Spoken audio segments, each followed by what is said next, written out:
ሙዚቃዎቻቸውን በሀገራቸው ቋንቋ እየሰሩ በዓለም አቀፍ ደረጃ በቢሊዮን የሚቆጠሩ አድናቂዎችን ማፍራት ይቻሉ።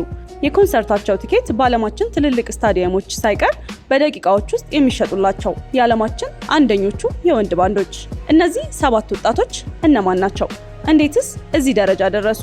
በዚህ ቪዲዮ የእያንዳንዳቸውን አባል ልዩ ሚናና የቡድኑን የስኬት ሚስጥር እንመለከታለን። እንደ አውሮፓውያን አቆጣጠር በ2013 ቢግ ሂት ኢንተርቴይንመንት በተባለ አነስተኛ ኩባንያ ስር የተቋቋሙት ቢቲኤሶች መጀመሪያ ላይ በሂፕሆፕ ዘውግ ነበር የሙዚቃ ስራቸውን የጀመሩት። ሙሉ ስማቸው ባክታን ሶንዳን ሲሆን ትርጉሙም ወጣቶች ላይ የሚሰነዘሩ የህብረተሰብ ጫናዎችና እንቅፋቶችን መመከት ማለት ነው። አሁን የቡድኑ አባላት ሚና አንድ በአንድ እንመልከት። መጀመሪያ የምናገኘው የቡድኑ መሪ አሬም ነው። ከፍተኛ አይኪው ያለው አሬም ፍሬንድስ የተባለውን ኮሜዲ ተከታታይ ፊልም በማየት ብቻ እንግሊዘኛን ከልጅነቱ አቀላጥፎ መናገር ችሏል። የቡድኑ መሪና የብዙዎቹ ዘፈኖቻቸው ደራሲም ነው። ቀጣዩ ጂን ነው።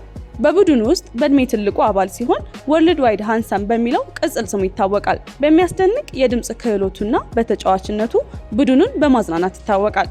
ሹጋ እጅግ ፈጣንና ጥልቅ ግጥሞች ያሉት ራፐር ነው። ከቢቲኤስ ባሻገርም ለሌሎች ዓለም አቀፍ አርቲስቶች ሙዚቃን የሚያዘጋጅ ሲሆን በኦገስት ዲ ስም ሶሎ ስራዎችን ያቀርባል።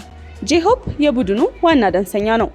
በሚገርም ኢነርጂ የሚታወቅ ሲሆን የቡድኑን የዳንስ እንቅስቃሴ ወይም ኮሪዮግራፊ በዋናነት ይመራል። ጂሚን ደግሞ በዘመናዊ ዳንስ የሰለጠነ በመሆኑ በመድረክ ላይ ባለው ማራኪ እንቅስቃሴና በልዩ ቀጭን ድምፁ የብዙዎችን ቀልብ የሳበ የቡድኑ አባል ነው።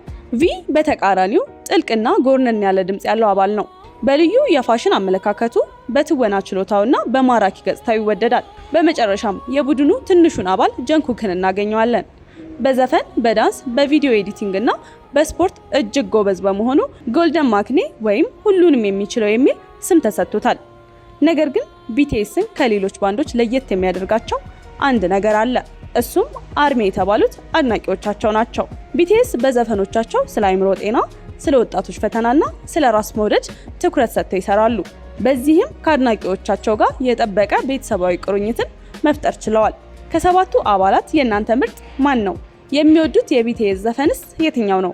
ኮሜንት ላይ አጋሩን። በቀጣይ የየትኛውን ሴሌብሪቲ ታሪክ እንድንሰራላችሁ ትፈልጋላችሁ? ቪዲዮ ከተመቻችሁ ላይክ እና ፎሎ ማድረግ እንዳትረሱ።